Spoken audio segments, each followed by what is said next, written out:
Well, hello and welcome to the reunion of Transition Town Totnes. And what we have managed to do today is gather together some of the people who were at the very start of Transition Town Totnes, and they're here to talk about what it was like before, how it happened, and a lot of the events and processes that they engage with during that time.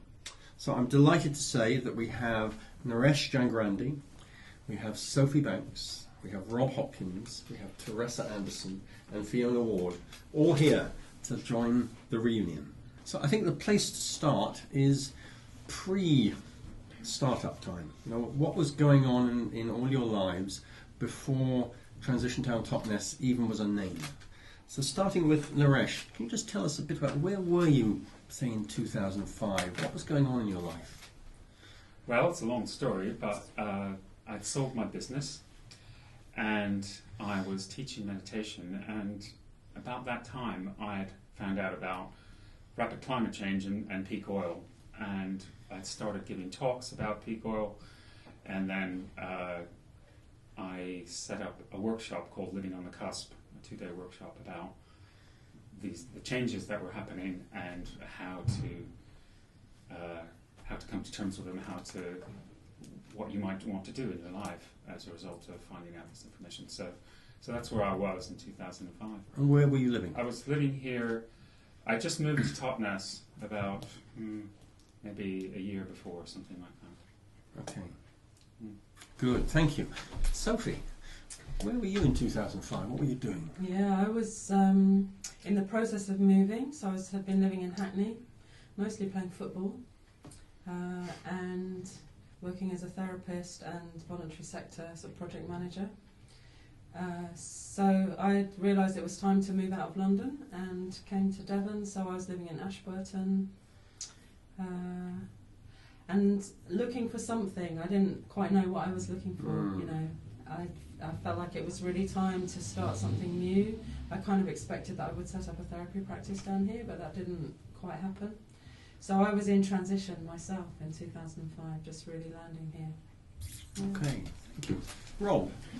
I had just moved here from Ireland. I'd been living in Ireland for 10 years, and I'd been teaching permaculture at a college there, and about 3 months before we moved, ran a conference, and my sort of parting thing there called Fueling the Future, that was one of the first sort of peak oil related events that happened in Ireland.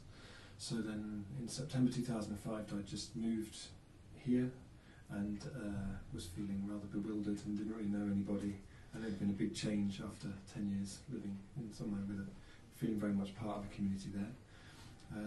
So I was just sort of finding my feet here, I suppose. Okay, well, thank you. Teresa?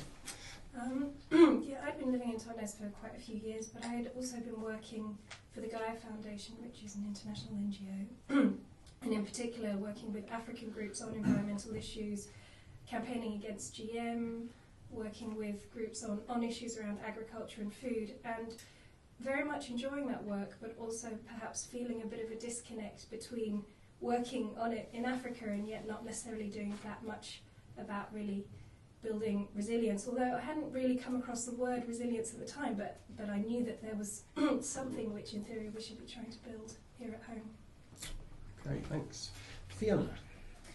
I was living in Sydney in 2005. I'd gone back to study, so I'd left my kind of corporate job. I'd been working in London and previously in the States for quite a few years. Well, yeah, my whole working life really doing consulting with big organisations, and decided that wasn't really where my passions were any further, or perhaps had never been that way.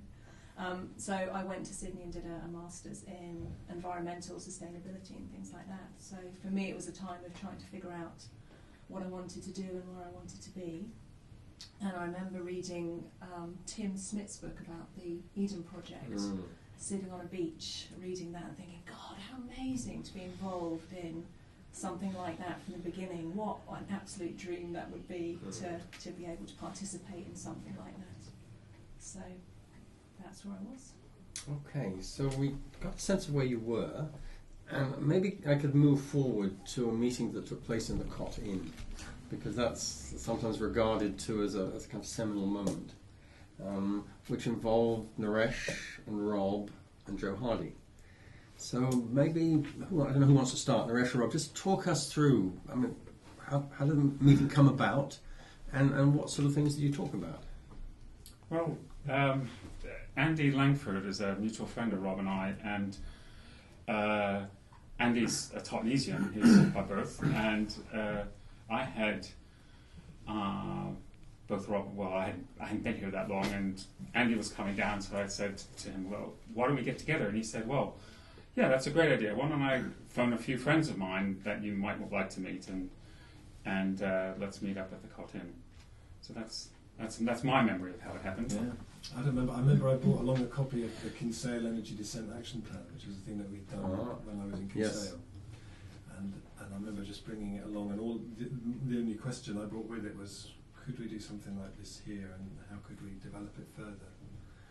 And it was very nice. I don't know, I can't remember much more about it really, other than there were a couple of other people there as well who were sort of natural builders, but most of them left Totnes shortly afterwards. But it was.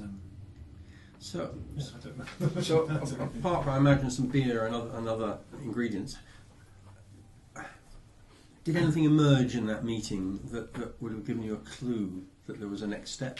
I think at that time, if you met anybody else who was interested in peak oil, you kind of clung on to them really. Yes. Because there weren't very many at all. You know, it's like it was a way to just dead any conversation at a party would say, "Hi, I'm really interested in peak oil." Yes. What? What's that? I don't even know what you're talking about. Yes. And so it was actually to meet somebody who was interested in it, and to meet somebody who was already doing sort of education awareness raising about it. It was like, okay, we need to look into this a bit further. Yeah, that was my memory as well. There's finding somebody who knew about people, just kind of off the street, as it were. And in fact, I found that the first time I ran my Living on the Cusp workshop was the same weekend that Rob did his Fueling for the Future conference in Ireland. So that it felt like a kind of snap. The synchronicity kicking in. Yeah. Okay, so what happened next? We met up in your flat a couple of times, didn't we? Yeah. We just sort of would sit around and say, well, what might it look like and what might we do? It wasn't called, the word transition wasn't even around at that time. It was really just something, energy descent or something. And Naresh was blogging and I was blogging, and we'd meet up every now and then around at Naresh's house and just sort of plot, really. And then we started running some events, not really knowing why or what was, but it was more of a kind of like, well, if this is really interesting for us, maybe it's interesting for other people as well, and let's engage others in this conversation and see what happens. And Naresh, I think, did the first talk. He did a talk in the Civic Hall, and then I did one in December in Bogan House, Birdwood House. Yes. That was that quite a few people came to. That was really good fun. And then we did a few screenings. We showed the oil crash and lots of peak oil films. And then it kind of built a momentum, and we were blogging, and then people started to stop us in the street and say, "Yeah, okay, we get all that stuff now. We get the peak oil, but what happens next?" And that was kind of that was then there were some of the meetings around in Naresh's flat. And then okay, now what next? And then that led to us then planning the Unleashing event that was in September 2006, and then that first program of events that was designed to try and kick something off. Yeah. Okay. And it was quite early in this time, Sophie, that you got involved. Do you I came remember to that? one of those screenings. I came Yes. to the Power of Community. Yes. I was by then running an eco-psychology group in Totnes, and one of the other women who was in that eco-psychology group, I think, emailed Rob after one of your meetings, where somebody stood up and said, "Yeah, but you'll never get anybody to change. Nobody ever changes until they have to." And she was a therapist who'd obviously been involved in supporting people through change, and she emailed Rob and kind of said, we can do better with that in terms of how we understand change and how we invite people in and support people through a change process. So we met the two of you in June, I think, 2006, and proposed the starting of Yes, the at your house. Hilary Prentice, who was that person, suggested that we call the Heart and Soul group. You know, looking at psychology of change, but it's like, what's the inner dimension of this, as well as the other. So that was my way. That was my way in. And we planned that. You said, why don't you do a launch? Neither Hilary or I ever dreamt of doing a launch. But we organised a Heart and Soul group launch a month after the main TTT launch. That Naresh, you helped us to put together and to run. So that was how I came in. Yeah. And there was a missing bit of the puzzle actually, was that I think from January 2006 I started running an evening class called Skilling Up for Power Day that ran September, no, that was I September. think it was only September as well. Yeah. 2006. Because we came to the first Yes. ones of Okay. those. Yeah. We were Yes. starting We were from- there. And then yeah, so there were quite a few people who came on that who were Yeah. later involved. Mm. And actually then the one after the one that you did, you came back and taught a session. No, on that very first On that one, first one, in okay. November, Yeah, yeah, I gave my first yeah, Heart and Soul talk. yeah. Yeah, So You what were I'm getting petrified, as I I remember. was. Yeah. I didn't sleep for 2 What nights. I remember doing it. actually is that in the run up, so I think we're jumping around in time a bit, but to go back a little bit before the unleashing, I remember being at Schumacher one evening and you giving a talk there, and I think you already had the language and the idea of transition, but you were asking a what if question about the vision. You sort of, here's the problem, could this be the solution? And I seem to remember you giving that talk quite a lot in the town to lots of different people. So by that time, before the launch had it, because the launch didn't just happen out of the blue, right? No, It just, That's I right. think you did a lot of the groundwork of making people ask that question themselves, and so that everyone would go, well, yeah, we can do it. By the time the launch happened, there was 400 people there, and that was because That's of groundwork. amazing. Yeah, yeah. And in that groundwork, were you also talking to organisations at that time, as opposed to just holding open meetings? Yeah, I think we Yeah. went to. I remember going to meet the mayor, who was Prue Boswell then, and who's the mayor again now. But I remember going to meet her in the hall and taking her a copy of the Energy Descent Plan. And she said afterwards, I thought you were completely mad. I kind of thought, well, we'll go along with it. This guy's nuts. What is he talking about? But so there was quite a bit of kind of going to see key people like that. I think I did some and you did some. Well, we were part of the Totnes Sustainability Group that met periodically, and I guess I felt like they came on board very early on because they knew what we were talking about. We didn't have to convince them that sustainability was an issue. And I remember before we did the unleashing, we hired a guy called Richard Pym to do an energy assessment of what's the renewable energy potential of Totnes and environs, which was a fascinating report. Fundraised for it and got it published. So yeah, we were clearly setting the kind of the groundwork for the project. And I remember that the time leading up to the unleashing, we were having these long discussions about, well, what do we call it? You know, what's it? Do we call it transformative Totnes, or transforming Totnes, or transforming Totnes? Something. Yeah, and we remember throwing around a lot of names. And then the word transition came from Kinsale, actually. So when I left Kinsale, and I left them with this Energy Descent Plan, and then they'd all sort of formed around doing it. The group who formed around that came up with, we'll call it Transition Town Kinsale. Right. That's it. I like that. Yes. I love that. We'll use that. Yeah, it was one of the little light bulb moments. Of course, transition, that's the word, it's perfect. So were there any other things, if you think about what led up to the unleashing, because it sounds like there's a lot of seeding going on, there's a lot of ground preparation in terms of open meetings, in terms of meeting groups, in terms of discussion and framing and forming ideas.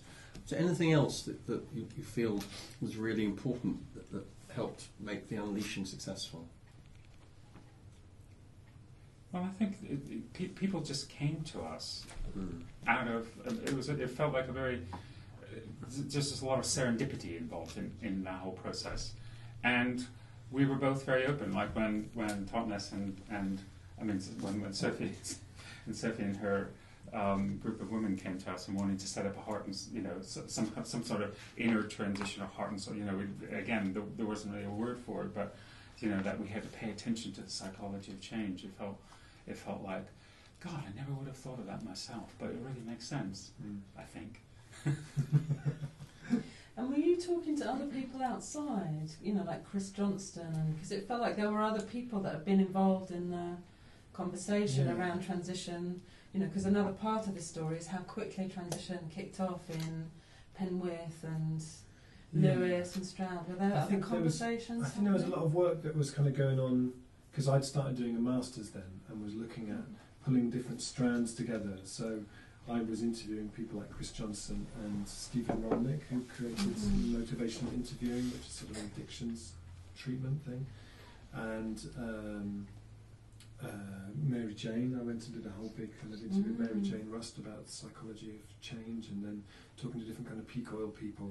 So I was kind of very busy during that time, sort of trying to sort of bringing in different threads of thinking, and actually the thing that was really amazing, I think, was actually, although it was just there wasn't a Transition Town Totnes website, there wasn't a Transition Network website, there was the blog that I did and the blog that Naresh did. Right. But actually, even when it came to having the unleashing, there were people there from Lewis and Falmouth and various places who were just kind of heard about it. I've got to be there for that thing. From London, Lucy Neal came for that, I think, from London. There were people who just came, and I don't know how they picked it up. They just picked it up through the blog and through different things. I think it's worth saying that it was kind of looking back on it, it was the early days of the web, when the web first started to become a place you found out things on. And to have a blog was a pretty extraordinary thing.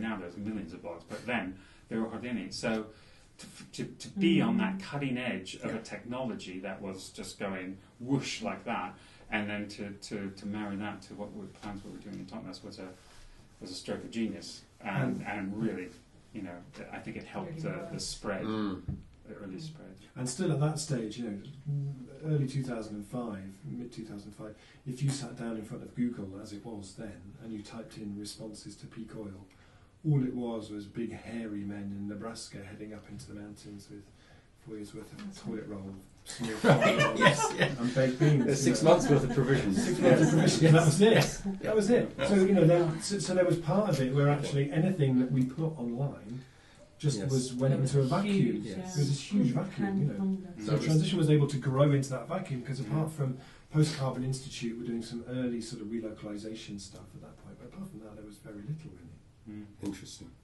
I think the thing that really struck me at the time was there was this idea that was still a huge experiment, and obviously, looking back on it now, maybe you can admit you didn't really know how it was going to go.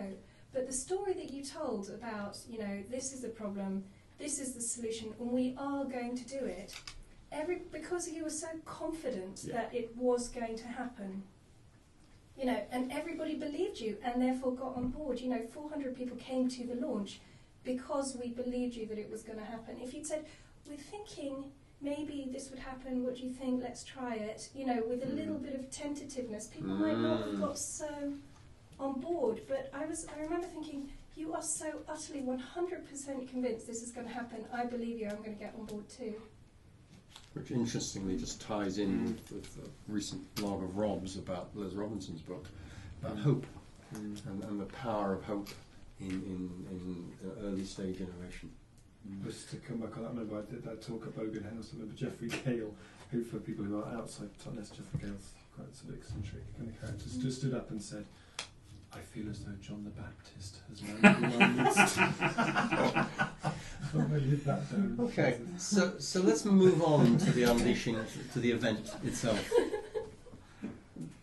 And in terms of just setting that up, I think I'd be interested, first of all, in hearing just a bit about the thinking behind the event, and then maybe hear a bit about what it was like, what was the perception of coming to it. So, who organised it? The two of us did, I suppose. Right. Yeah.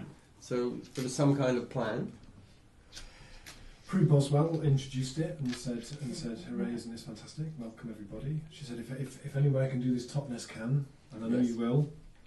Right. And then Chris Johnson spoke. You gave a presentation. And I gave a presentation about your structure for the project. Yeah, saying, wouldn't it be great if we did this? What do you reckon? Can we do this? I think you had the idea of theme groups. Yeah. You had that idea that there would be different themed conversations happening, different. Yeah. So And we did stuff with Post-it note. We got people to their hopes and fears or something. But also, I think you asked people, what can you do? What do you want your local community to do? And what should the national government do? Yeah, that was it. And then Chris Johnson spoke about... He gave the Di Clemente Psychology. model of change. Yeah, he talked about change and how change happens, and Yeah. got everyone singing, I think, did he? He played the harmonica. Okay. Yeah, so it was very buzzy, isn't it? He's very good at Lots getting of buzz. everybody Lots of buzz. to have a great time and talk to each other. And he's very good at addressing those things that you're sitting there going, yeah, well, it's all very well, but is it really? Yeah. You know, he's very good at going, well, listen to those voices that go, and actually you can, you know, challenge those voices. Okay, and what happened after Chris Johnson? That was it, I think. That was it. We were invited, isn't it? There was definitely people talking to each People other. broke into groups. This and is one of the discussed things, things. because this was the first, Yeah. I think, community event I'd ever been to. And anything probably in the environmental sector as well, so I went along just expecting a normal event, and then had all these really extraordinary things thrown at me, like having to talk to the person next to me and you know, participate, and I could just remember what it brought up for me. There was kind of a little old lady sitting on her own, and I thought, oh, I better go and speak to her, you know, poor little thing. She was the most extraordinarily informed person, Yes. with these enormous, you know, kind of intellect and ideas and things like that. And for me, it was a real thing about, God, you just don't know who's around you and what capacity they've got. So it was really a real eye opener for me and very exciting. What about you, Teresa? What was the Unleashing event like? Well, I remember it, I mean, reflecting back on it now, I think it was very cleverly set up. The way it was so participatory, as in sort of talk to your neighbour, ask yourself questions, let's design this town vision on post-it notes that we're all going to stick on the wall and put up together.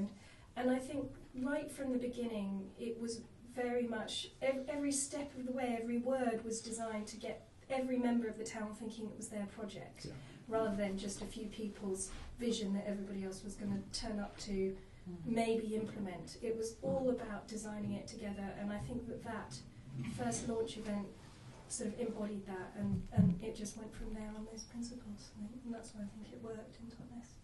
So an event's taken place, 400 people have turned up. The event itself has been seeded by lots of preparation that's gone on.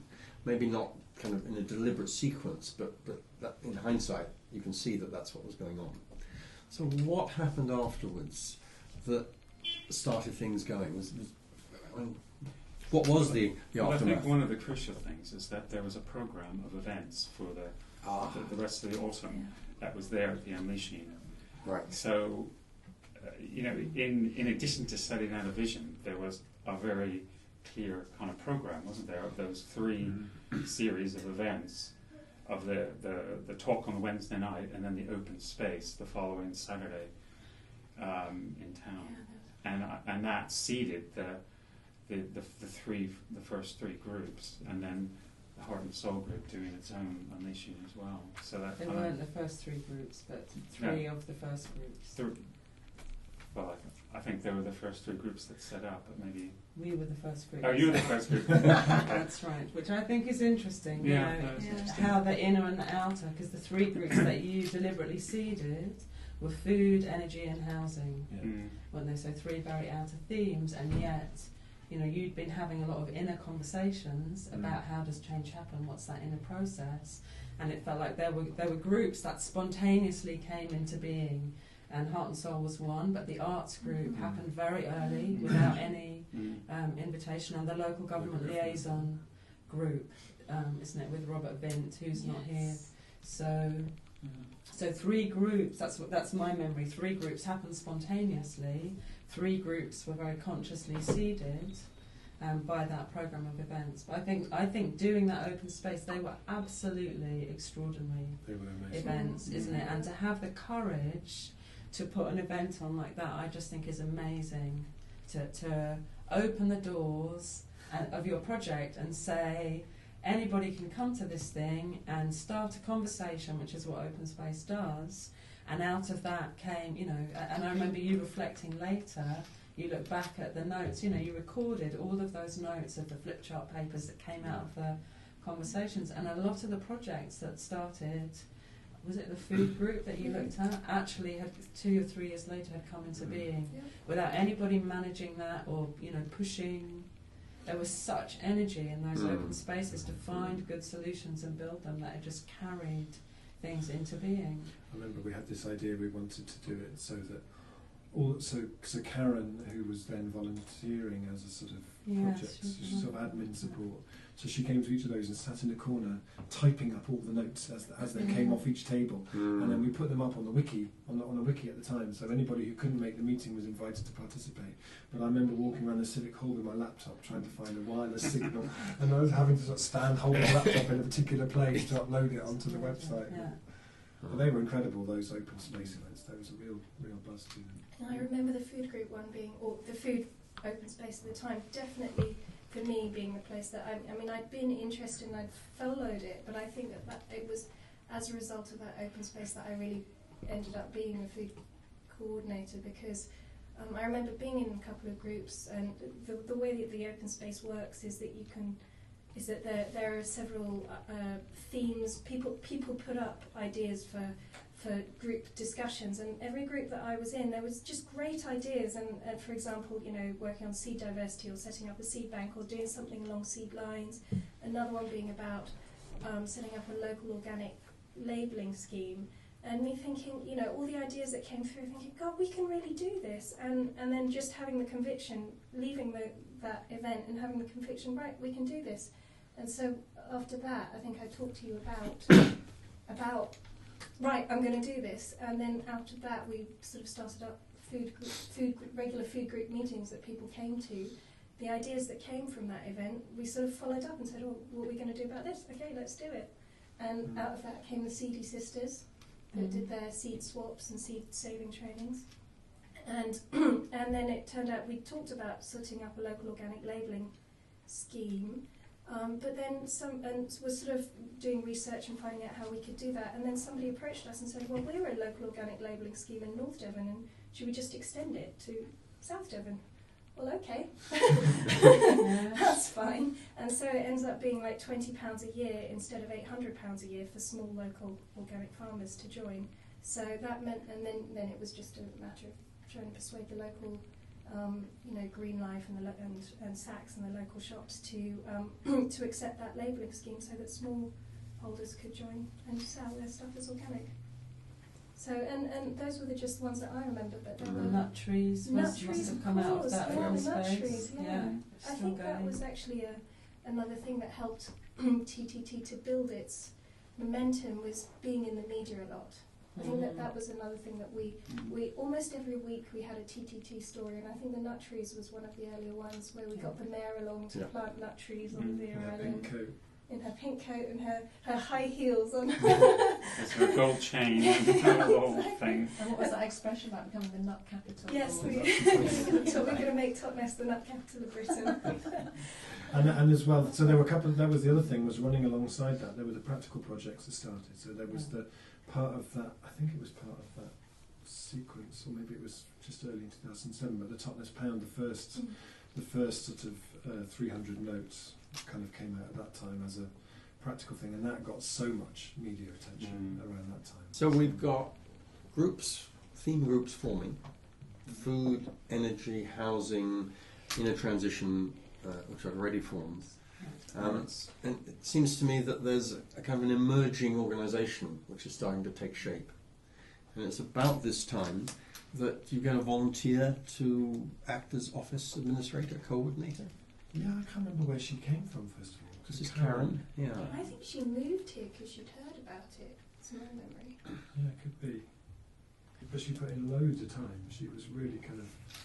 Because at that stage it was Naresh and myself doing pretty much all of the kind of... You were holding all of it. Everything. Yeah, all of the strategy. So actually when someone came along and said, "Try a hand." yes, please. Yeah. And so she was great. So there's an emerging office, with some... There's no office yet. There's no office. It's all Sorry, happening no in office. people's living rooms. So this is... Rooms, kitchen tables, Yeah. and, Right. and the bank account at that time was a sock in my top drawer. So all the money that was made from events was just kept in a sock. We didn't have a bank account or anything. That there was a meeting before you invited the group focalisers, where you invited the kind of great and good, or people that were established figures in Totnes. This is my understanding, and you called those together to be a kind of steering group for transition, and then realised that actually that wasn't going to work. Yeah, that's right. Hilary told me that you then had a conversation with her about that, and she said, well, why don't you just bring together the focalisers, the people that are kind of organising each of the theme groups, and make that a kind of steering group. So you did that in February. That's my memory of the first February 2007 meeting that we met in your house in Dartington. Yeah.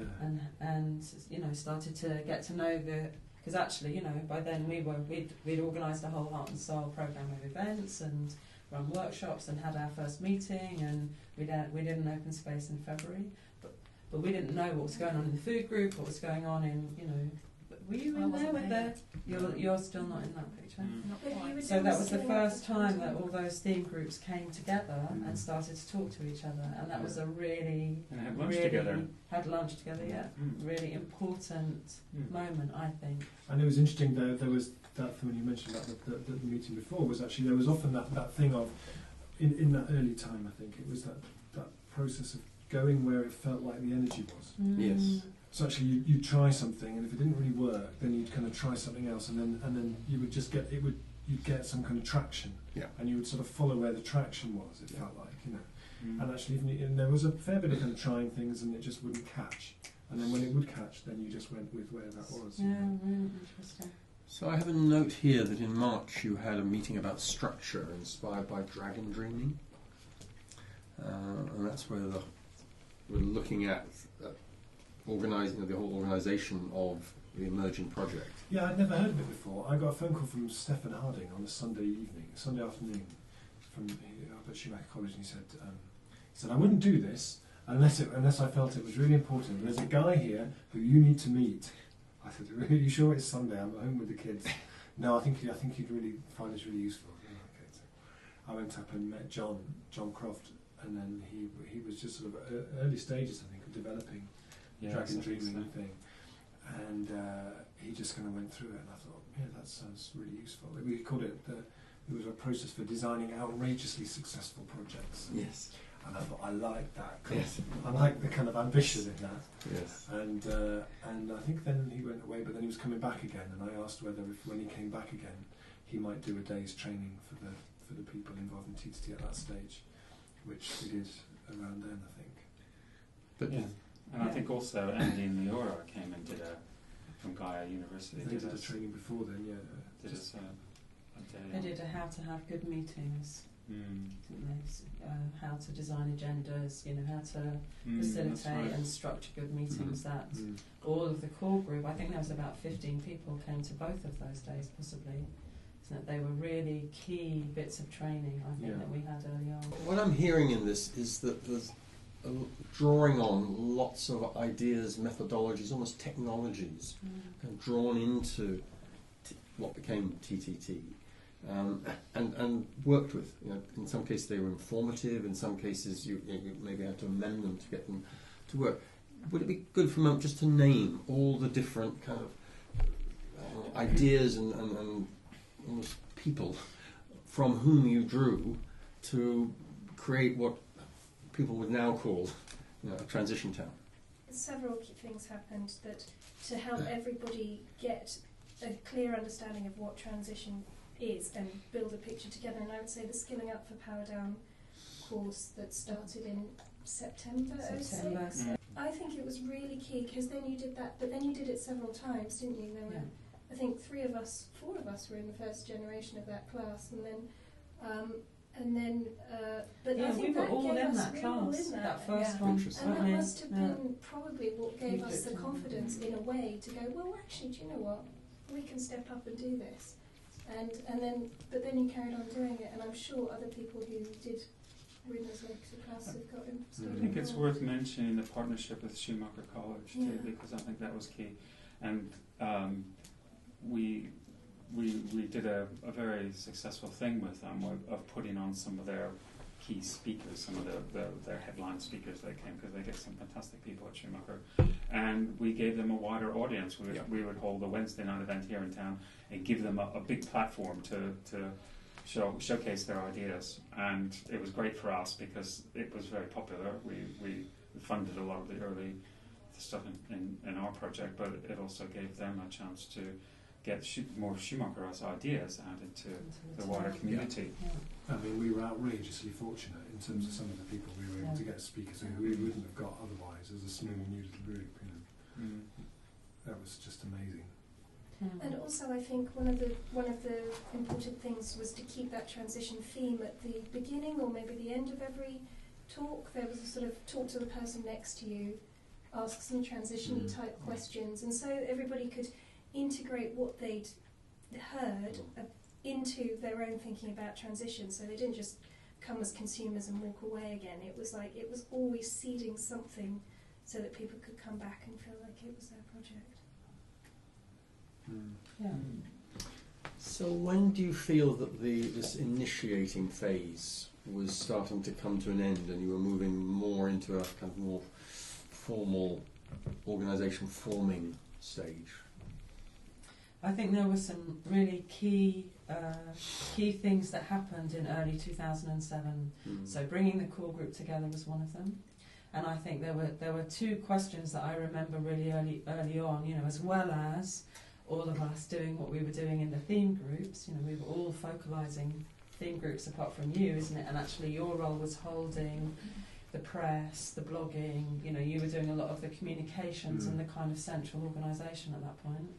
Does that feel true? You were coordinating the energy group. And I remember we had some discussions with, there's a woman, I can't remember her name, and I can't even remember where she came from, but started advising us about structure. You know, how would we want to structure this? So that was one question, was about structure, and we had the John Croft Day, and we, through somebody, I think it was through Fraser, we had somebody who advises voluntary sector groups and creating structure, Deborah from Exeter. So there was a whole process of designing a very unconventional structure for a very unconventional project that I remember sitting in meet a subgroup of the core group came together and did that piece of work right through to July. You know, I think we were still designing the structure in the summer.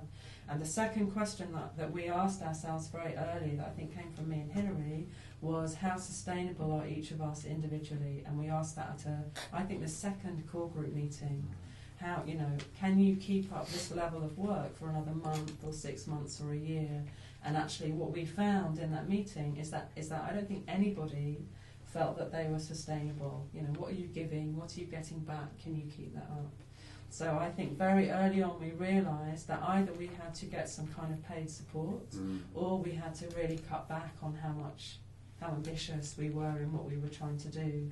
Because isn't it, some of us had more or less work, you know, but some of us were doing it in spare time. That felt like a real light bulb moment for me, that question about what are you giving and what are you getting? Because for me it felt like, well, I'm giving a lot, but I'm not earning any money from this. So what am I getting? And then just having that space to really feel into what am I getting, and realizing, oh, I'm actually getting a lot from this. And I think that was a really useful insight. Although, you know, it didn't make me financially sustainable, but it was giving me a lot of skills. I was learning a lot about community organization and about working with people and getting to know lots of people in the town. And you know, it was like the town really came alive for me. Being part of this place really came alive for me. I remember in April there was a course at Schumacher College called Life After Oil, and Ben, who came on that course, who won a place to go on it through a limerick competition that I ran on my website. I went along and did a talk at this thing, and he said afterwards that I looked like a man standing underneath a tsunami, was how he put it. And that was at the point when we were pretty much kind of holding everything. And so, and then that was November. It was in November. Yeah, because I was on that course with Ben. And at that stage, we were getting emails from around the world, and how do we do this? What is this thing called transition? We're like, we've got no idea. We're just winging it, making it up as we go along, and there's bits of it. And what are you doing? And at that point, that was when the idea of having Transition Network also started to emerge as a kind of that could take all of that other interest away, so that the Totnes could focus on Totnes, and then there could be support for everything else as well. So you set up Transition Network in March 2007. So there were these two, isn't it? Both organisations started to come into being very much in parallel. Yeah, and that came out of conversations with Peter Lipman, wasn't it? Peter. Yeah. And we met in a chain coffee shop in Bristol. That's okay. That's very good. Awesome. Very good. So I just want to pick up that thread again about our sustainability. You know, my memory of what came out of that conversation in core group is, can we get funding for a paid worker? Yeah. And that became, you know, one of our major pieces of work. Yeah. I think, was it you? One of you two had a conversation with somebody locally who said they'd give us £15,000. And like that one bit of funding was the thing that enabled us to go, okay, now we're recruiting. So there was a whole piece of work about designing a job description, isn't it? And you know, one of the things that I think is really interesting about organisations coming into being is how much structure and time and involvement you have in order to make the organisation, isn't it? And that was one of the first things. We had an interview panel of 4 people, a job description. Ben and Transition Network were finding an office.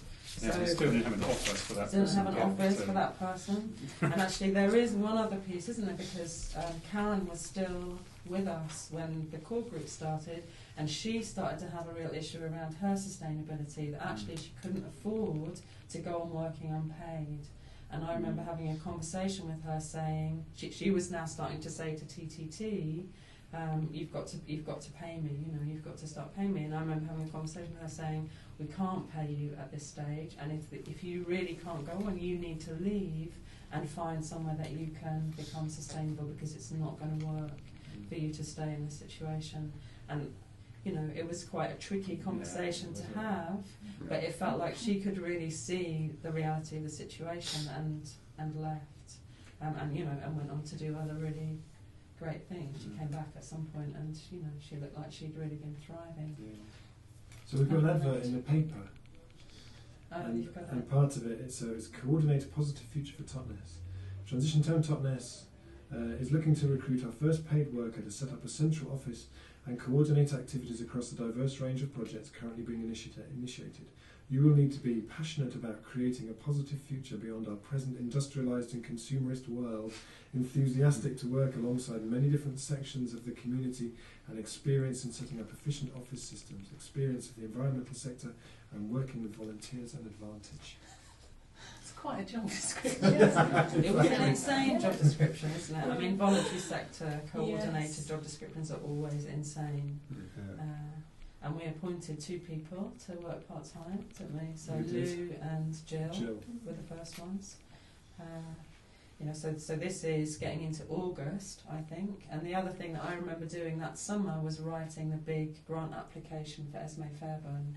So, isn't it one of the extraordinary things about transition was that funders approached us wanting to fund what we were doing, and that happened to Transition Network and Transition Town Totnes. So they said, you know, write a funding application for energy descent, isn't it? We were going to do the energy descent action plan. I remember putting in, and we got a grant for you to be part funded and for a full-time coordinator for energy descent by September. No, funding was it? No, we only got those 2 bits of the funding, and actually we didn't have enough structure yet to be able to recruit and start working with the energy descent project. So we didn't take that funding up until 9 months after we got it. That's right. Isn't it? You know, and that's part of that thing of bringing the organisation into being. How do you do that before you've got an organisation? So I think by that time we had formed a limited company, and we had started that process of getting charitable status. Yes, the limited company, I think it's 2008. So just to be clear where we are time-wise, the advert for the administrator's job went out in May 2007. Okay, and you recruited soon July. after? Yeah. The office existed then? In September. September. I think we opened the office in September, and Lou and Jill started work, and Ben and you were now part-time on Totnes, weren't you? Part-time on Transition Network. Yeah. And we had this office with these nauseatingly vibrant apricot-coloured walls. It was actually been a Devon counselling centre, but actually spending time along those walls is enough to drive anybody psychotic. Yes. It's self-defeating. So there was a big painting party that made it slightly more bearable. Yeah. And I think one of the things that I came in very clearly understanding that in order for me not to burn out, and really the purpose of transition was to and the group was to build the capacity and the confidence of all the people that came to that group. Because I was aware that sometimes I wouldn't be able to do everything myself because I travel quite a bit for my work. So I was always really, that was one of the things that drove me in every meeting, was to really try and get people to take on jobs without burning them out, hopefully. But I realised that the more people take on jobs, the more confident they get, and the more they feel able to take on more. And this, I think, was pretty much a guiding philosophy for our group, and I presume other groups as well, was always trying to decentralise the work and the energy, and realising that transition as a whole was building up the capacity of so many people who I think were drawn to it because they knew they could get involved, but you could often see they'd start in a little bit of a shy place. They'd come to the group, sit back, not quite know how they could contribute, sit and listen, but by the second time we had them saying, all right, I'll join that group there, and then they take stuff on, and by the 6 months later they're leading a whole new group and a whole new project, and this kind of thing, and I think it built people's capacity, but also perhaps skills, employability. I think it really contributed to the town's economy, possibly in that way too. Sure. And there was a lot as well going on around. You mentioned about how funders started approaching us. There was a lot of stuff going on behind the scenes of going to different places and giving talks. And there was a lot of we had the Totnes Pounds, a couple of issues of that came out. There was the food directory we had that was published. We had lots of big events that were run. We were doing the Transition Tales work up at Kevwick, which actually Tamsin, the local school, so Tamsin Pinkerton was actually the first person employed by TTT because we had a little bit of funding for her to coordinate that.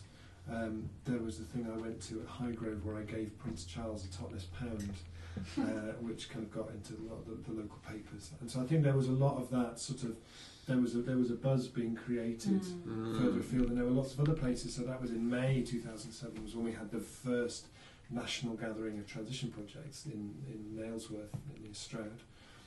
So you started to kind of get a sense of, then you had all these other stories popping up in Bristol and all over the place, So, and then that was then. There was 80 people came, wasn't it? We sold that out. Yeah. I remember turning up and Peter and had a badge that said Mr. Transition on it. I wasn't aware it all. Then we held that wonderful open space during that meeting. That was really good fun. And again, that had a lot of buzz and a lot of energy. Richard Heinberg was there. Yeah, absolutely. For some reason. So would you say if I'd come and looked in from the outside at that time, in terms of what I would have seen transition-wise, because it seems to me we're in a more formed state. And we've been through the unleashing, the initiating, where lots of things being set up, and now we've got some structure. There's some money coming into the organisation. There's some paid people doing work. It feels to me that I also would have seen theme groups in a more mature state. That they've been operating for over a year, maybe slightly longer for some of them. Feels like there's an emerging confidence there. There's a lot more people being drawn in. Yeah, one of the things that's interesting with that, I think, was how a couple of things that I found when I was looking and researching about this was that we had around that time was when Totnes Town Council passed this resolution supporting Transition Town Totnes. Which kind of came out of nowhere. It was really, really lovely that they did that. And then also there was the thing I found in the paper, that was around the time when Dairycrest was being closed, which was a big employer in the town, then 164 people. And in that report, there was a report of a town council meeting where the mayor then had said something about it's shutting down, isn't that terrible? And in that report there's someone from the TTT who stands up and says we should be developing this with the vision and the passion that's behind TTT, and you kind of felt that already at that stage there was a kind of recognition at many levels actually that there's something, even if I don't quite get what they're talking about, there's something really buzzy and interesting happening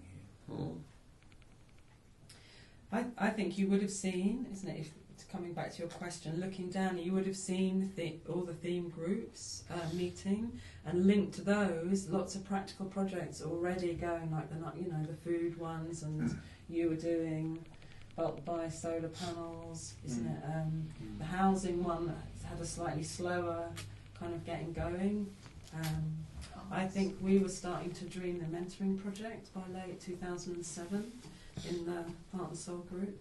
And part of what I thought was interesting, you've described, how you kind of set up and created the culture of the food group, but I think every one of those theme groups was really, really different. Yeah. And I think they just were formed by the style of the person or the people who pulled them together and who came. So in the Heart and Soul group, for instance, Hilary and I set it up, and we thought we'd end up with about 8 or 10 people, and it would be a working group, and we had 30 people to every meeting. So it was impossible to form a working group. So Hilary and I just kept running it, inviting people to come and join us, and so we had a really different journey around how that group kind of came together and did stuff. And I know that each of the other groups also actually had completely their own kind of culture, and part of what we were sitting with in core group was, what is the criteria for a theme group? Can anybody start one up?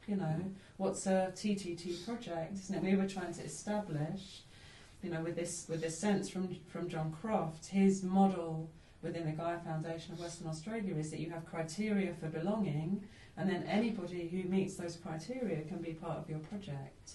So there isn't a kind of membership and so what were those criteria? And one of the things that's always been impossible, I think it is impossible in Transition Town Totnes, is to draw a line around it and say, what's our membership?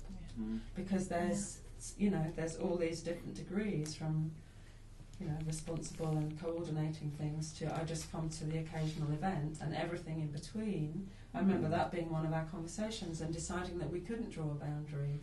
And actually we didn't want to draw a boundary and say you're in and you're out. So that was the structure that we ended up with, wasn't it? We'll have a legal entity that provides that kind of umbrella of all of the legal requirements, but then we'll also have core group that will keep meeting with the focalizers of all of the major projects and the theme groups, and they're not the same thing. We decided, because we wanted core group to be an enabling, project supporting thing, not a directing, managing, top-down structure. So we ended up with the directors of the limited company and core group figuring out their relationship. And I guess that was just starting to come into view. We were just designing that structure, would you say, by late 2007? I think we had the idea of it, but we didn't quite have all the pieces. And you'd have seen, Lou and Jill in an office and people coming in out of the office and them pulling together programmes of events 3 times a year, getting press releases into the newspaper. So they were by then holding a lot of the central, real, engine of kind of engagement and awareness raising. It was great. And at some point, and this may also be coming into being in late 2007, it felt clear that there was a team of, wasn't there, you, me, Rob, and Fiona, us 4, that were giving a lot of voluntary time to the centre of TTT, as well as doing as theme groups, and that you were designing the website, you were still doing lots of the strategic kind of stuff and the events. You were setting up the company structure. I'd been doing fundraising applications. You came in, and actually part of what I think is invisible about TTT is that 4 of us probably worked 2 days a week for a year on TTT unpaid, to bring that scale of organisation into being so quickly. If you think back to the early days of TTT, when maybe it might have felt very much like your project, and then look at TTT from kind of late 2007, early 2008, what do you see? What are the changes that have taken place? Right from the start, so many people wanted to get involved. So it never, I don't know, in a sense that it wasn't, previously I had started up a business and it was clearly my business because I owned it. But the ownership of this project felt like it was a very open and anybody could join, as a lot of people have said. So it always had that energy, but it just became bigger and more so, I guess. That's how I would describe it. I think for me, there was a real serendipity that ran through the whole thing. We were saying about how in mid-2008 we're like, what we really need now is an accountant. You know, through the door, hello, I'm an accountant, can I help? Yes. You know, and that stuff happened just all the time. Yeah. And I think that there was a very conscious process of it. At the beginning, it was Rob and Naresh starting TTT, and we were very visible and kind of up front in everything, and you know, sort of facilitated a lot of the meetings and ran the open spaces, and you know, did a lot of public speaking and representing TTT. We're very much sort of in the public face of it, I suppose. I think there was a very, very conscious process that actually even started in 2007 of kind of trying to step out of that and try and avoid that sort of founders syndrome thing, and sort of pushing other people forward to hold events and facilitate events, and you know, that process kind of started then very consciously. You know, it wasn't something that just happened by accident, and you know, we were more involved with, you know, in the transition training and in transition network and in supporting it in other places. But that sort of process of kind of, you know, if you just sort of disappear immediately, everyone goes, "What? Well, I came into this," and then you know, it's quite a process of managing that kind of gradual exit, I think. But it felt like a really, really key thing to do. So felt like a much, much wider sense of ownership of it. I think for me, the thing that helped that was it never felt like people would say no to you. So if you had an idea and you would just say to people, "Oh, I'm thinking of doing this, what do you think?" You had a sense that there wasn't going to be a lot of no coming your way, which is incredibly freeing. Maybe it's just because you have loads of really great ideas. Quite unusual. I'm sure that felt true for a lot of people. And I would hear other people coming along to meetings and saying they've got an idea. And it might be that I didn't necessarily think it's such a great idea, but still people were like, "Great, give it a go, you know, see what comes of it." And I think that positivity was a really important part of that, feeling a sense of belonging and ownership to it as well. So we've gone from the stage of having kitchen tables as offices and socks as bank accounts, and you know, the email address being my email address and stuff like that. You know, we'd gone within that year and a half to being an organisation that had an office, that had paid staff, that had a bank account, that had an identity, that had budgets, that had proper accounts, that had a reputation, that had a lot of respect, that was very well networked into lots of things that were happening here in the town, that I think had a reputation for putting on really stimulating events, and but also was walking its talk in terms of actually already you could say, people say, "What do you actually do?" So, "Well, come and have a look," you know, and you actually had tangible things happening around the town that were visible and making a difference, that weren't threatening or challenging anybody, but that were sufficiently kind of playful and creative that they got people talking.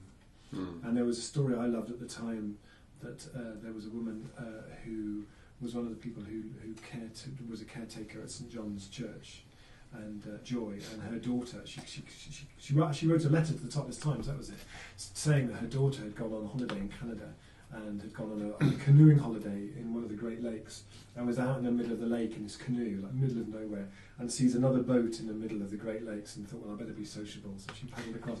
"Hello, how are you doing? Oh, where are you from?" "Oh, I'm from Totnes." "Oh, transition town, Totnes." And Joy thought this was so extraordinary for this little town. That she wrote a letter to the paper about it. You know, and that felt like. But the thing that felt really different to anything I'd been involved with before was firstly the kind of the depth that it had permeated. And also the fact that we had that sort of inner bit that was, you know, I'd never been involved in anyone before where you'd have meetings where people would say, "Hang on, stop a minute, actually, well, how do you feel about that? How do we all feel about that?" You know, and actually somebody, you know, there was, when Sophie before was sort of saying about her role in things, one of the key roles was in those meetings of actually speaking out to the things that actually people just tended to not say because they were all so busy dashing about doing everything. And that gave us sort of a quality and a richness and a depth to it, I think, that I'd never really been in before. And about that time also, you started the mentoring project. So I think that's coming up to the end of 2007. I'm starting to have a concern about my own sustainability and burnout, and to see that other people also are giving a huge amount and concerned about overload. And I guess, isn't it, seeing, part of the dynamic around burnout is it's such a hungry field. Yeah. The issues are so big and so pressing, and it's so easy to take them in, and almost success can become your enemy, because then you think you should be giving even more because you've got this thing that's successful and everybody's looking to you from other parts of the world. So Totnes did feel like it, isn't it? But by the end of 2007, that sense of being looked at, and you were both going out and giving lots and lots of big public talks and getting international media. I'm sure that's, we were on the Archer sometime around then. And Naresh and we set up the training in October 2007. So for me, there is the kind of Totnes picture in the context of what's now becoming a global movement. Yeah. And certainly it's really taking off in the UK, but it's starting to happen in America and some of the other English-speaking countries, isn't it? Australia and New Zealand also are starting to really experiment with the model and hear about it. So that's part of the picture at the end of 2007. That was one of the things that actually was a moment for me. I must have been around the end of 2007. Was because we hadn't published the book, or I don't think at that stage. But there was somebody sent me a link to a video that someone had put on YouTube of somebody in their village hall in New Zealand, who I'd never heard of or spoken to or anything, giving a presentation about transition to their village, and it was brilliant. And it totally got it, and the whole thing. And I thought, this is really interesting. What's going on here? Why? How is this popping up? And that kind of blew me away, really. Just to mention the downside that Sophie alluded to as well was that a lot of students, I think, started to study, wanted to study transition, and especially Totnes as the home of transition.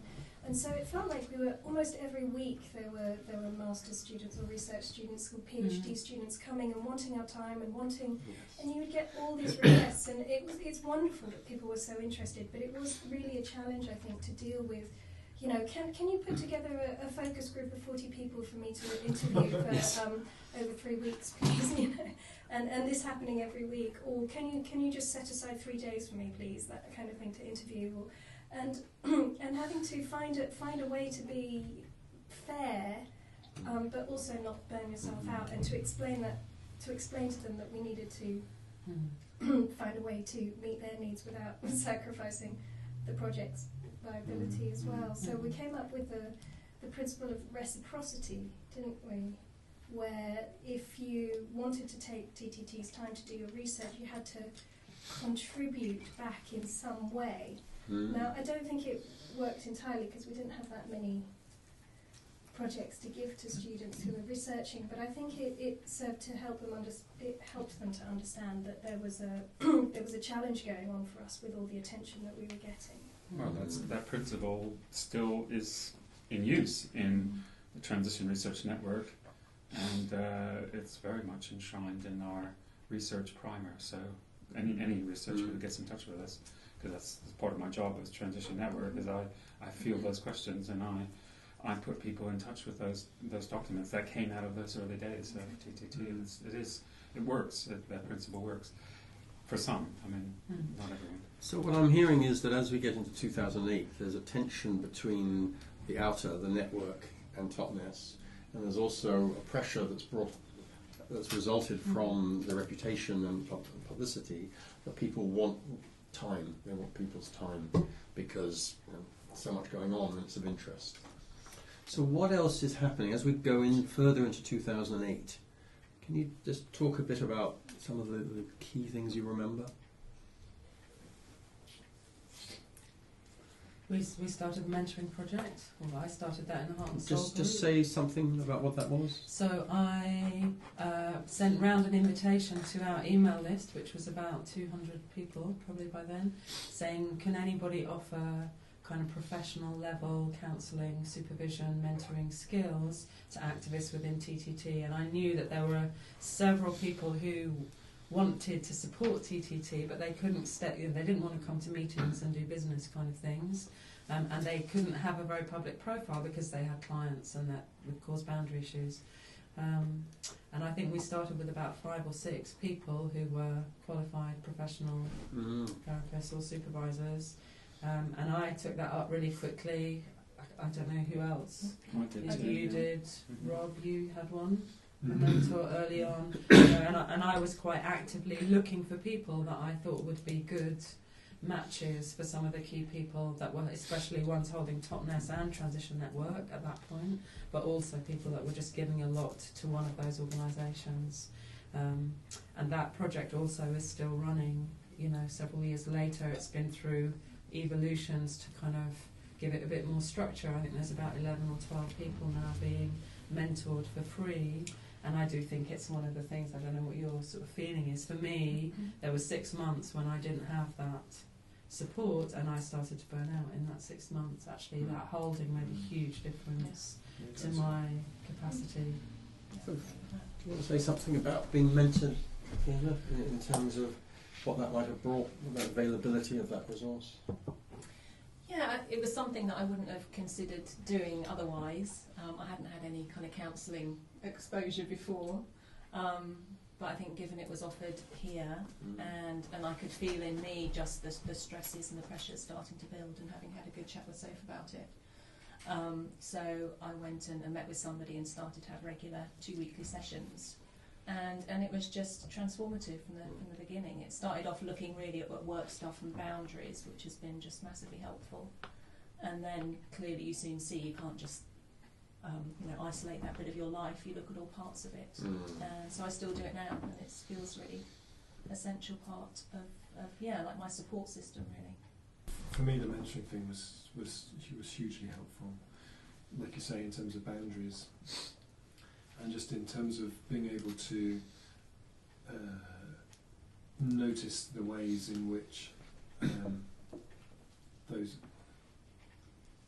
kind of invisible ways that actually the pressure of things and the stress of things actually just sort of knock on into other ways in family life, in ways that you wouldn't necessarily attribute to that. You know, why is this happening? Why am I like that? What's going on? Well, maybe it's tracing it back.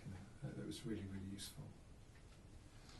Being part of a cultural change process is hugely exciting, but it kind of gets under my experience. It just gets under my skin, and it's very easy to start feeling responsible for the whole society, the whole world, and also once you start to engage with some of the bigger questions of our time around climate change and energy and so on, it can be really scary to have to know what you know, and then see what's happening in your world and thinking, there's a big gap here, and how is this going to play out? And it's really useful to have people that you can process that with.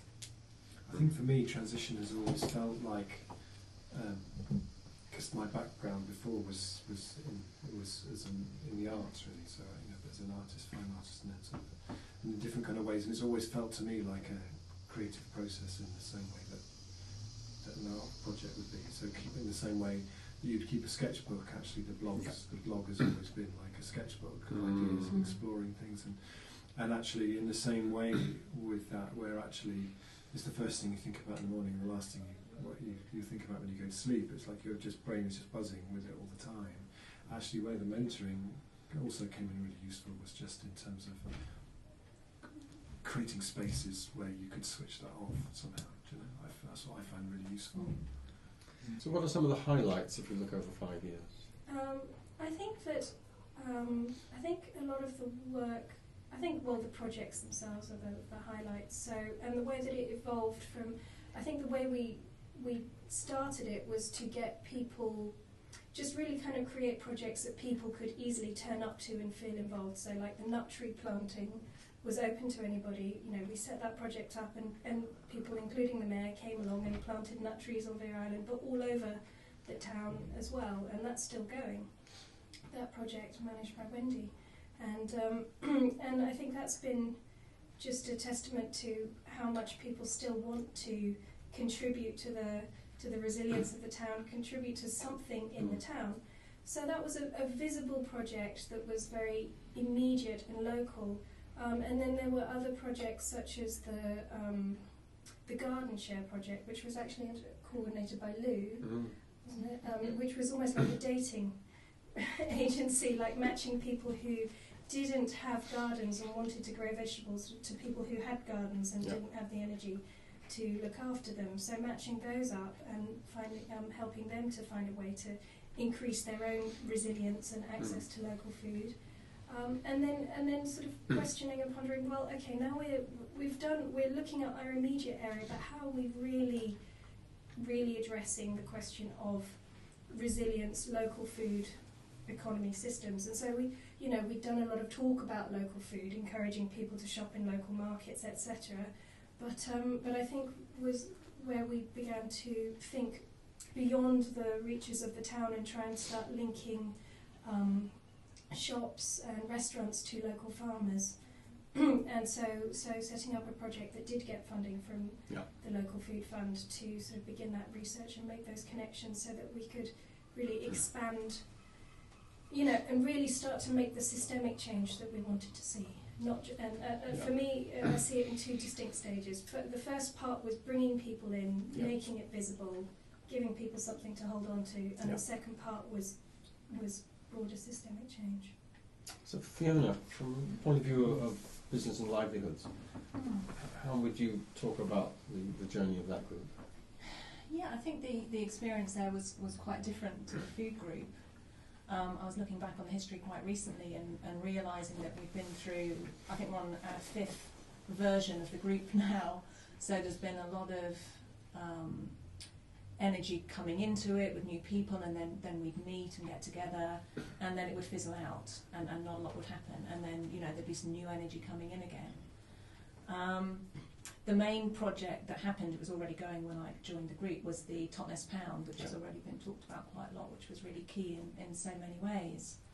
And then apart from that, the question was always, well, what do we mean by business and livelihoods, and how many people are really attracted to come into a group to talk about economics and business? It's not as sexy as food. And so we'd have quite a lot of discussion around, what are we trying to do? Are we trying to change the whole economic system locally? That's quite a big ask. So I think to try and understand what we were trying to do, we never quite nailed it, and inevitably then the energy came and didn't feel like things really happened. So, and I think the other thing, I think T alluded to this, is trying to get people who come along to be willing to actually take on some kind of practical activity, and that it's not just a talking shop, because quite often that's what people don't like. They come along because they want to do something, and if those practical opportunities aren't there, but because we couldn't quite figure out, well, what are the practical opportunities, it was quite a challenge. Yeah, and I think some of the practical projects that I was involved in, so working with businesses like the swap shop and the green energy tariff, trying to get them to shift, it just raises some interesting questions about volunteers working in that commercial capacity. It's a slightly different beast in some ways, and how does that work? And but I think, to cut a long story short, what did emerge out of that and the experiences of that was the economy work locally and the economy work we're doing more nationally, to have really been informed by that and think, well, what are we trying to do? Are we trying to work with existing businesses? Are we trying to support new businesses coming into being? And if so, how do we do that, and how do we resource ourselves to do that? Are we trying to actually transform the whole system here? So over the years it's become a lot more clear, and very up and down, but I think it's given us a solid base at the moment that we're working from. Interesting. I'm just wondering, Sophie, whether if you look back over the time of the Heart in a transition group, what thoughts you would have about that journey? The shape it followed in the Heart and Soul group was Hilary, like I said earlier. Hilary and I kind of held the group for the first 18 months. And after 18 months, we both really needed to step back, and we'd been inviting people to come and join us to make a bigger holding group. And we still had 25 people coming to a lot of our meetings. That ended up being kind of a mix of process and dreaming and, what do we want to do? And in the end, Hilary and I both absolutely stepped back. We said, right, we're not going to carry on. The group won't meet anymore if other people don't step in. We listed out all of the jobs that we did, you know, the email list, the holding the meetings, public events and so on, going to core group, and we managed to persuade or, you know, encourage and invite 5 or 6 people to step in to take on all of those bits. So then there was a new kind of holding and coordinating group. And you know, like with the economy group, it's kind of had its lulls in energy, and at the moment it feels like we're on a kind of upward curve again of new people with energy and ideas coming in, and there's a reading group and a meditation group, and there's a, you know, different things. The mentoring project keeps going, and I think there might be some new kind of possibilities emerging in the next year now that we've got more people. And I do think, you know, every group kind of, isn't it, has its very different journey. Yeah. I think as a sort of a kind of closing thought, I think, you know, in those early days of TTT, when we were kind of giving the talks that we talked about earlier on, you know, we'd often say, wouldn't it be great if actually what we're doing was a historic thing? That actually at the unleashing, I think we said, you know, in 10 years' time, we should be thinking that in 10 years' time they'll put a blue plaque up on the outside of this building to acknowledge the event that took place here this evening. And actually, I think by the end of 2007, it felt like actually it was starting to feel like we were making history. Actually, you know, it felt, you know, I mean, just even I met someone from the museum the other day who was talking very proudly about how they had one of the first Totnes pounds in a museum, and how proud they were having it in a museum. You know, it's like really, it's actually literally kind of making a history that the museum picks up on, and I felt like a real extraordinary honour to be part of something that was having that sort of impact at that time. Yeah. And the last bit I want to say is, and there are so many people who aren't here, isn't it, who were absolutely key parts of it. We tried to get, you know, one of the people who worked in the office, you know, who were such a linchpin from when that started. So Lou and Noni and Jill, who kind of held that role. But isn't it? There were so many more, and this is just a few of us. Yeah. I'd just like to say it's been a privilege to be able to sit into the conversation of the people who were there right at the start of Transition Town Totnes. You know, to be with Naresh, Sophie, Rob, Teresa, and Fiona, and to just hear the story of what it emerged from, where they were, how the ideas came together, and what some of the early steps were in what I think is becoming an historic initiative, which is now known worldwide. My wife Suzanne has a friend who lives in Asheville, North Carolina, whose local popularity is enormously enhanced in Transition Asheville by the fact that she knows somebody who knows Rob and Naresh. So thank you, everybody. It's a pleasure to be here.